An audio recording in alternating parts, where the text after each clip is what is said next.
দেশের উত্তর ও পশ্চিম সীমান্ত থেকে লাগাতার বিপদ আসছে। সীমান্তের ভিতরে এবং বাইরে দুদিকেই সমস্যা রয়েছে, তাই সেনাকে সব সময় সতর্ক থাকতে হবে। নিশ্চিন্তে বসে থাকার কোনো উপায় নেই। সীমান্তে মোটেই সুবিধাজনক অবস্থায় নেই ভারত, তাই চুপচাপ নিশ্চিন্তে বসে থাকলে চলবে না। 2024-এর 29শে ডিসেম্বর ইন্দোরে সেখানে একটি অনুষ্ঠানে গিয়ে এই মন্তব্য করতে শোনা গিয়েছিল প্রতিরক্ষা মন্ত্রী রাজনাথ সিংকে। প্রতিবেশী শত্রু দেশ হিসেবে পরিচিত পাকিস্তান এবং চীনের মোকাবিলায় দেশের সেনাকে সদা প্রস্তুত থাকার পরামর্শ দিয়েছিলেন প্রতিরক্ষা মন্ত্রী। শনিবার 1 ফেব্রুয়ারি সাধারণ বাজেট পেশ করেন কেন্দ্রীয় অর্থমন্ত্রী নির্মলা সীতারামন। প্রতিরক্ষা খাতে 2024-25 অর্থবর্ষের তুলনায় বরাদ্দ তিনি কিন্তু বাড়িয়েছেন। কিন্তু এই পরিস্থিতিতে প্রশ্ন উঠছে যে এই বরাদ্দ বৃদ্ধি কি উদ্ভূত পরিস্থিতির জন্য যথেষ্ট? 2025-26 অর্থবর্ষে প্রতিরক্ষা খাতে যে বাজেট বরাদ্দ করা হয়েছে তার পরিমাণ 6.81 লক্ষ কোটি টাকা। গত বছর অর্থাৎ 2024-25 অর্থবর্ষে প্রতিরক্ষা খাতে বাজেট বরাদ্দ ছিল 6.2 লক্ষ কোটি টাকা। অর্থাৎ খাতায় কলমে দেখলে গত বছরের তুলনায় এবার প্রতিরক্ষা খাতে বাজেটের বরাদ্দ করা হয়েছে 9.55%। যে পরিমাণ টাকা বরাদ্দ হয়েছে তার মধ্যে শুধু পেনশন খাতে বেরিয়ে যাবে 1.6 লক্ষ কোটি।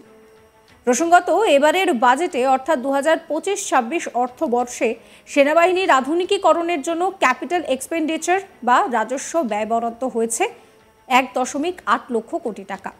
গত অর্থবর্ষে বরাদ্দ ছিল 1.72 লক্ষ কোটি টাকা, অর্থাৎ মাত্র 4.6% বরাদ্দ বৃদ্ধি পেয়েছে। তবে এটাও ঠিক যে গত বছর 12,500 কোটি টাকা খরচ করতে না পেরে ফিরিয়ে দিয়েছিল প্রতিরক্ষা মন্ত্রক।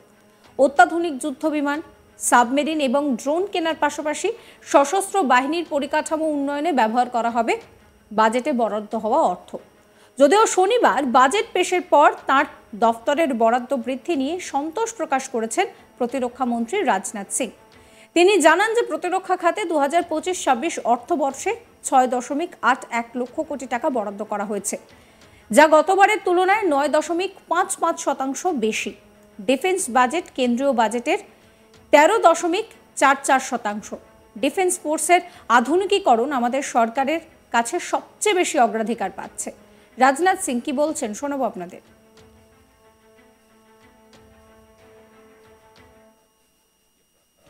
वित्तीय वर्ष 2025-26 के बजट में डिफेंस मिनिस्ट्री को 6,81,000 करोड़ रुपए से अधिक का एलोकेशन किया गया है, जो पिछले साल के बजट एलोकेशन से 9.5% अधिक है। और मुझे बताते हुए प्रसन्नता हो रही है कि डिफेंस बजट यूनियन बजट का लगभग 13.44% है। डिफेंस फोर्सेस का मॉडर्नाइजेशन हमारी सरकार की यह प्राथमिकता रही है और हम इसके लिए निरंतर कार्यरत हैं। इसके लिए 2025-26 में 1,80,000 करोड़ रुपए का कैपिटल एलोकेशन किया गया है, जो हमारी सेनाओं की कैपेबिलिटी को और अधिक बढ़ाएगा। অন্যদিকে 2025-26 অর্থবর্ষে সাধারণ বাজেটে কমল ক্যান্সার সহ জীবনদায়ী ওষুধের দাম। শনিবার 1 ফেব্রুয়ারি ভাষণে এই কথা জানান নির্মলা সীতারামন। জানা গিয়েছে 36টি জীবনদায়ী ওষুধের ওপর থেকে শুল্ক উঠে গিয়েছে। একই সঙ্গে আরও 6টি জীবনদায়ী ওষুধে 5% শুল্ক প্রত্যাহারের ঘোষণা করেছেন তিনি। অন্যদিকে লিথিয়াম ব্যাটারিতেও শুল্ক ছাড়ের ঘোষণা করা হয়েছে। এছাড়াও আরও বেশ কয়েকটি জিনিসের উপর শুল্ক কমানোর ঘোষণা করেছেন নির্মলা সীতারামন। বাজেটের এই ঘোষণার ফলে ওষুধের পাশাপাশি ইলেকট্রনিক্স ও বৈদ্যুতিক যানবাহন সম্পর্কিত জিনিসপত্র সস্তা হবে। বাজেটে আগেই কমানো হয়েছিল বাণিজ্যিক এলপিজি সিলিন্ডারের দাম। এছাড়াও পোশাক আশাক, electronic vehicle, LED TV, mobile, battery ইত্যাদি কিন্তু সস্তা হয়েছে। কি বলেছেন নির্মলা সীতারামন শোনাবো।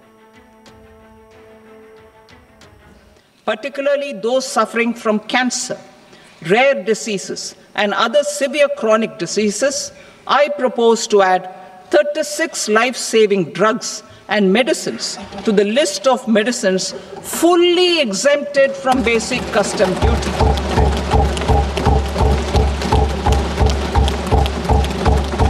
I also propose to add 6 life-saving medicines to the list attracting concessional custom duty of 5%. Full exemption and concessional duty will also respectively apply on the bulk drugs for manufacture of the above. Specified drugs and medicines under patient assistance programs run by the pharmaceutical companies are fully exempt from BCD, provided the medicines are supplied free of cost to the patients. I propose to add 37 more medicines along with 13 new patient assistance programs. Support to domestic manufacturing and value addition. Critical minerals. In the July 2024 budget, I had fully exempted BCD on 25 critical minerals that are not domestically available.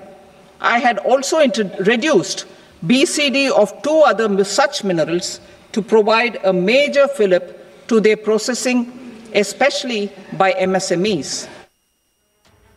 প্রসঙ্গত শনিবার 1 ফেব্রুয়ারি অষ্টমবারের জন্য কেন্দ্রীয় budget পেশ করলেন কেন্দ্রীয় অর্থমন্ত্রী নির্মলা সীতারামন।